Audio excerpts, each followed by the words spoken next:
कि उनके जिले में भगवान आएंगे। उनकी आने का भी कारण बताएंगे। देखिए जितनी भी कथाएं हैं और जो भी हम और आप कर रहे हैं पहले से ही महाराज रच दिया गया है, क्योंकि जो हो रहा है वो परमात्मा ने पहले ही लिख दिया है कि ऐसा होगा। रामायण यानी राम के जन्म से पहले ही रामायण लिख दी गई थी। राम के जन्म से पहले ही रामायण लिख दी गई थी। जन्म नहीं हुआ था रामायण का, कल महाराज रामायण की रचना हो चुकी थी। हमारा आपका जन्म होने से पहले ही हमारी और आपकी महाराज जन्म की जो कार्यशैली है, जन्म से मृत्यु तक की कार्यशैली, वो सारी लिख दी गई।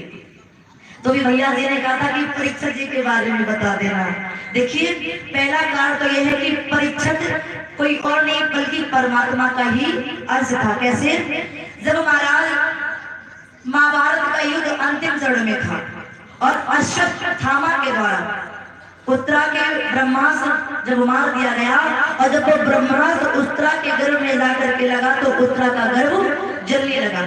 लेकिन भगवान कन्हैया ने उत्तरा के गर्भ की रक्षा का महाराज वचन दिया था।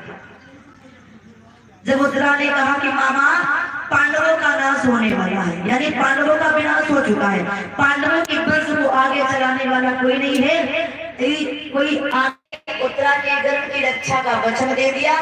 जब ब्रह्मास्त्र के द्वारा महाराज उत्तरा का गर्भ जलने लगा। क्यों? क्योंकि महाराज जो द्रोणाचार्य का पुत्र अश्वत्थामा है वो पांडवों का विनाश करना चाहता था, क्योंकि पांडवों के द्वारा अश्वत्थामा की जो मस्तक पर मणि थी उस मणि को दिया था। अभी आप कथा को श्रवण कर रहे थे, पीछे नहीं जाएंगे।